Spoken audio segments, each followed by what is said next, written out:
महबूबा मुफ्ती से और जितने भी ये लोग हैं जो शोक मना रहे थे नसरुल्लाह की मौत का, मैं बोलता हूँ कि एक काम करो ना, अपने आप को मुजाहिद घोषित करो और जाकर एक बार उसके सामने बोलो तो सही कि हाँ हम युद्ध लड़ेंगे तेरे से।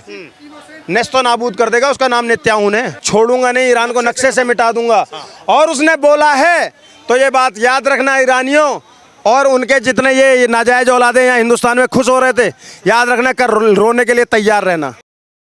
ईरान और इजराइल अब आमने सामने हैं। बीते मंगलवार को ईरान ने इजराइल पर 180 से ज़्यादा मिसाइलें दागी, लेकिन इजराइल का कोई नुकसान नहीं हुआ है इसमें। और कई मिसाइलें ये भी बताया जा रहा है कि ईरान में खुद ही उसके देश में ही गिर चुकी हैं। ईरान का ये कहना है कि हम इस्माइल हानिया और हिजबुल्लाह का बदला लेंगे इजराइल से, लेकिन इजराइल का ये कहना है कि हमला कर कर ईरान ने बहुत गलत काम किया है और हम ऐसी क्षमता रखते हैं कि हम ईरान को नक्शे से मिटा सके।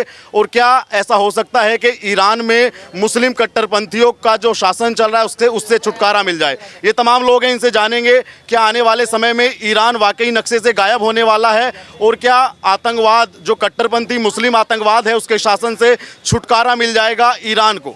तो सर क्या नाम है आपका, पहले नाम बताइए। इंद्रेश द्विवेदी। क्या कहना चाहेंगे जो बीते मंगलवार ईरान ने ताबड़तोड़ बमबाजी की, गोलियां दागी, मिसाइलें दागी, उस पर क्या कहना चाहेंगे? सर वो शायद अब दिवाली आने वाली है तो ईरान प्रैक्टिस कर रहा था, क्योंकि 100 से ज़्यादा मिसाइलें दागने के बाद 100 से ज़्यादा मिसाइलें दागने के बाद भी वो ईरान का इत्तू सा कुछ नहीं कर पाया। उल्टा एक व्यक्ति इजराइल का, और मरा भी तो कौन, एक फिलिस्तीनी। सोच के देखो आप। लेकिन अभी इजराइल ने एक बात बोल दी है कि तुमको हम नक्शे से मिटा देंगे, और ये बात इसलिए गंभीर हो जाती है, मैं बता दूं आपको, ये वही इजराइल है जिसने हमास के लिए बोला था, और आप सब गाजा पट्टी और हमास की हालत देख रहे हैं, आप देख रहे हैं। तो ये वही इजराइल है, ये जो कहता है वो करता है। ये गीदड़ भपकियाँ नहीं देगा कि तुम 100 मिसाइलें रात में दाग दोगे और उसके बाद फिलिस्तीन का एक आदमी मरेगा और कुछ नहीं होगा।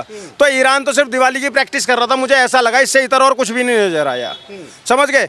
हाँ, ये जरूर है, आज पूरे विश्व को ये सोचने की बात हो गई है अब कि अगर इसी तरीके से ये चलता रहा कंटिन्यू, अगर इस पर ब्रेक नहीं लगा, कहीं से ईरान हमला कर रहा है, कहीं लेबनान वाले आ जा रहे हैं, कहीं फिर आपका हमास आ जा रहा है, आने वाले समय में जैसे सुनने में आ रहा है कि सीरिया भी उसको सपोर्ट देने वाला है, तो इधर का भी पक्ष मजबूत हो गया। ऑस्ट्रिया हो गया, ऑस्ट्रेलिया हो गया, अमेरिका हो गया, ये सब लोग आज इजराइल के पक्ष में हैं। तो ये एक आहट हो रही है तृतीय विश्व युद्ध की, कहीं ऐसा ना हो जाए कि तीसरा विश्व युद्ध हो जाए, जो कि समाज के लिए बहुत गलत होगा, और न सिर्फ समाज के लिए, हर तरीके से घातक होगा विश्व के लिए। तो उम्मीद यही होनी चाहिए कि अब जल्दी से जल्दी या तो आतंकवाद का सब मिलकर सफाया कर दें, आतंकवाद के सफाए के लिए फिर सब साथ आ जाएं, फिर रशिया भी साथ आ जाए, इजराइल के, अमेरिका भी आ जाए, भारत भी आ जाए, चाइना भी आ जाए, सारी जितनी भी पावर है वो सब एक साथ आ जाएं और इनका एक साथ आतंकवाद का सफाया करे, तब तो समझ में आता है। और नहीं तो फिर इजराइल तो अपने दम पे मारेगा ही मारेगा, और जितना मारेगा आप देख लीजिएगा। आज जितने लोग भी ये खुशी मना रहे थे कि 100 मिसाइलें दागी गई, सुबह मना रहे थे, शाम आते आते 200 मिसाइलें, $100 बिलियन खर्च करके 200 मिसाइलें दागी गई और एक फिलिस्तीनी को मारा गया। इजराइल का बाल बाका नहीं कर पाए। तो आप सोचिए कि ये लोग सुबह तक तो बहुत खुशियाँ मना रहे थे कि इनके फूफा ने इनके मामा पे अटैक कर दिया या इनके मामा ने इनके फूफा पे अटैक कर दिया, लेकिन मिला कुछ नहीं। अब मैं आपको बता रहा हूँ, जब इजराइल आज रात को हमले की दे चुका है चेतावनी, आप देखिए ईरान के अंदर में लाइनें लग गई हैं, पेट्रोल भरवा लो, घर में बैंकरों में छुप जाओ, और कल आपको पता चल जाएगा कितना नुकसान हुआ है। तो आप उससे भिड़ रहे हो, आप उससे भिड़ रहे हो जो दुनिया की आंखों में आंखें डालकर बोल रहा है कि हमारे लोगों को तुम देखोगे तो आंखें निकाल लेंगे, हमारे लोगों को मारने की सोचोगे तो मार देंगे। तुम उससे भिड़ने की कोशिश कर रहे हो तो वो तुम्हारा क्या असर करेगा ये सोच लो। हमास का हाल देखो, ईरान को समझना चाहिए अभी। लेकिन जो हिजबुल्लाह संगठन, आतंकी संगठन है, उसका जो नया चीफ बना है, वो बंदूक को चूमकर ये कह रहा है कि इंशाल्लाह बदला लेंगे और इजराइल को निस्ते नाबूद कर देंगे। 15 दिन के अंदर में आपको खबर आ जाएगी कि मोसाद ने निपटा दिया उसको, या फिर किसी मिसाइल अटैक में मारा गया वो, या किसी फ्लाइट में मारा गया, वो क्रैश हो गई। कैसे? जैसे हानिया मारा गया, जैसे नसरुल्लाह मारा गया, ऐसे ये मारा जाएगा। इजराइल आतंकवाद को बख्शने के मूड में है ही नहीं, और इसीलिए मैं नेताओं को बार बार साधुवाद भेज रहा हूँ भारत से कि कोई तो ऐसा कुव्वत रखने वाला नेता है विश्व में जो खुलकर आज ये कह रहा है, खुलकर कह रहा है कि आतंकवाद के खिलाफ मेरा युद्ध है, और जो मेरे अपने लोगों को आंख दिखाएगा मैं उनकी आंखें निकालूंगा। सर नेतन्याहू जी के साथ साथ में भारत के प्रधानमंत्री मोदी जी ने भी कहा कि आतंकवाद को कतई एकदम बर्दाश्त नहीं करेंगे। बिल्कुल आतंकवाद को बर्दाश्त करना ही नहीं चाहिए। आप यहीं पर समझ लीजिए ना, मैं एक फर्क बता देता हूं आपको समझ में आ जाएगा कि विश्व में शांति कौन चाहते हैं और विश्व में जितने भी लोग आज नसरुल्लाह की मौत पर शोक मना रहे हैं, ईरान की मिसाइलें दागने पर जश्न मना रहे हैं कि इजराइल को वो तबाह कर देगा, वो सारे के सारे लोग आतंकवाद और कट्टरपंथ को समर्थन देने वाले लोग हैं। इजराइल तो शांत बैठा था ना, तुमने हमला किया था ना, उनके लोगों को, उनके बेटियों का बलात्कार तुमने किया था ना, वो कैसे शांत बैठ जाएगा भाई? उसने जवाबी कार्रवाई करी, तुम उनके लोगों को मारोगे। त्यागी जी, मैं आपसे पूछता हूँ, आपके घर पर अगर कोई हमला करेगा आप क्या करोगे? अगर मैं संपन्न होगा तो मैं जरूर मैं उसका जवाब। बस, तो वो संपन्न है, वो मार रहा है। और वो संपन्न क्यों है, इसका एक कारण बता दूं, भारत वाले विशेष करके सुने, क्योंकि 140 करोड़ के देश में अगर मुट्ठी भर का पाकिस्तान आंख दिखा सकता है ना, तो सोचो कि तुम्हारे अंदर क्या कमी होगी। 140 करोड़ वो मात्र 90 लाख का है।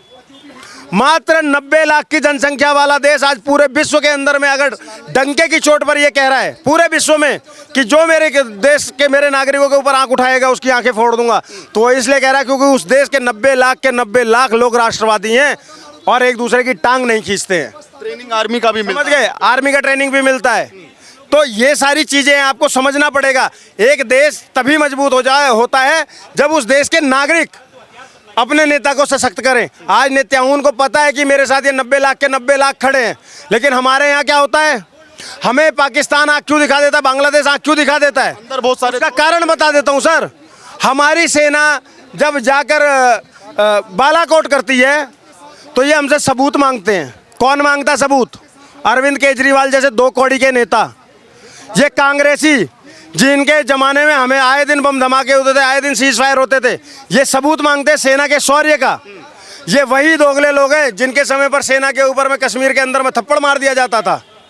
और एक हमने वो भी दौर देखा कि हमारी सेना एक आतंकवादी को जीप पर बांधकर ऐसे घुमा रही थी, तो ये भी तो शौर्य देखा ना। अब भारत भी बदल रहा है और अब भारत भी आतंकवाद को सहन नहीं करेगा।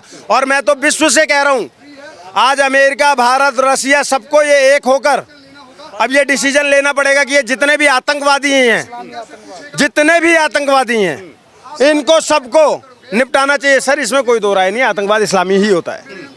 आप बार बार क्या बोलेंगे, वो मैं बोल रहा हूँ, वो होता ही वही है। अच्छा, क्या लगता है कि इससे विश्व युद्ध की भी संभावनाएं हैं जैसे हालात हैं अभी? सर, जिस तरीके से 2 धड़ों में बटा हुआ है अभी फिलहाल दुनिया बटी हुई है, और जिस तरीके से समर्थन और वो मिल रहा है, मुझे लग रहा है कि ये तृतीय विश्व युद्ध की आहट है।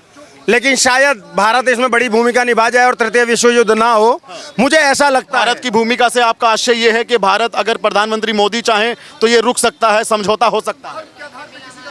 मुझे ऐसा लगता है कि आज हमारे नेता में इतनी पावर तो है कि वो चाहेंगे तो रुक जाएगा, लेकिन शर्त एक ही है कि आतंकवाद बर्दाश्त नहीं करना है। आतंकवाद का सफाया जरूरी है। अगर आतंकवाद के सफाई के लिए तीसरा विश्व युद्ध भी होता है तो कोई दिक्कत नहीं, होने दो।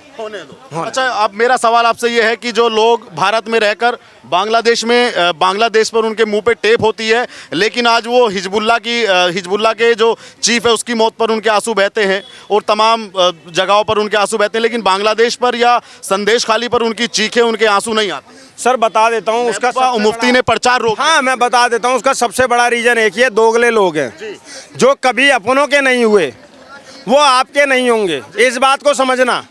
औरंगजेब अपने भाई की ही गर्दन काटकर अपने बाप के सिंहासन के आगे गया था और ऐसे पेश किया था, ठीक है, अपने ही भाई का, और उसके बाद अपने बाप को जेल में डाल दिया था, ठीक है, आंख फोड़कर अपने बाप को जेल में डाला था।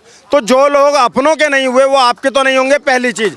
अब दूसरी चीज, जो लोग आज इन आतंकवादियों के समर्थन में खड़े हो रहे हैं, ये भी इनकी गीतड़ भभकियां हैं, इनकी हिम्मत नहीं है कुछ करने की। ये भारत में रहकर ये सब कर सकते हैं, क्योंकि भारत में एक दिक्कत है। आपने एक फिल्म देखी होगी अजय देवगन की जमीन मूवी, उसमें एक डायलॉग होता है कि भारत में कुत्तों को भौंकने की आज़ादी है। समझ गए, भारत में कुत्तों को भौंकने की आज़ादी है। तो ये लोग इसीलिए बस भौंकते हैं, गीदड़ भभकियाँ देते हैं। इनकी अगर इतनी हिम्मत होती ना तो इन्होंने कभी तलवार के डर से सलवार नहीं पहनी होती, पहली बात। और दूसरी बात, अगर इतनी हिम्मत है तो यहाँ पर शोक सभा करके और यहाँ पे अपने प्रोग्राम रद्द करके क्या मिलेगा तुमको? अगर तुम इतने बड़े दिलेर हो और इतने बड़े 30 मार खां हो कि तुम इजराइल को नस्तो नाबूद कर सकते हो, तो मैं महबूबा मुफ्ती से और जितने भी ये लोग हैं जो शोक मना रहे थे, नसरुल्लाह की मौत का। मैं बोलता हूँ कि एक काम करो ना, अपने आप को मुजाहिद घोषित करो और जाकर एक बार उसके सामने बोलो तो सही कि हाँ हम युद्ध लड़ेंगे तेरे से। नेस्तो नाबूद कर देगा। उसका नाम नेत्याहुन है, नेत्याहुन नाम है उसका। नेस्तो नाबूद कर देगा तुमको। शायद तुमको उसके माथे पे वो भगवा नजर नहीं आ रहा है जो मुझे नजर आ रहा है। जो भगवा मुझे नजर आ रहा है तुमको नहीं नजर आ रहा है। नेतन्याहू के कैरेक्टर में भगवा आपको मुझे नजर आ रहा है। क्यों? बता देता हूँ क्यों भगवा नजर आ रहा है। क्योंकि वो आतंकवाद का सफाया करने निकला है, और जब भी राक्षसों का, दैत्यों का संहार करने निकला है ना तो भगवा ही निकला है। जब अंग्रेजों के खिलाफ बगावत छेड़ी गई थी तो मेरा रंग दे बसंती चोला, समझ गए? तो जब आतंकवाद के खिलाफ, दैत्यों के खिलाफ, असुरों के खिलाफ में कोई जंग होती है तो वो दुनिया के किसी कोने में हो, वो भगवा ही होता है। एक अंतिम सवाल मेरा आपसे ये है कि 56 इस्लामिक कंट्रियां हैं, उनका क्या रिएक्शन आपने कुछ देखा सोशल मीडिया पे, या कौन कौन सपोर्ट करा? कुछ थोड़ा संक्षेप में बताइए, छोटे में। सर हाँ, मैंने देखा थोड़ा सा कि अभी आपका सीरिया उनको सपोर्ट करने के उसमें है। कुछ कंट्रियां हैं, सीरिया हो गया आपका, लेबनान, और ये तो ईरान इराक तो हैं ही हैं। उसके साथ में सीरिया है आपका, सऊदी अरब है, पाकिस्तान बोल रहा है। अब बोलो पाकिस्तान जिसके घर में खाने को आटा नहीं है, खाने को आटा नहीं है, वो पाकिस्तान भी कह रहा है कि हाँ हम उसका साथ देंगे।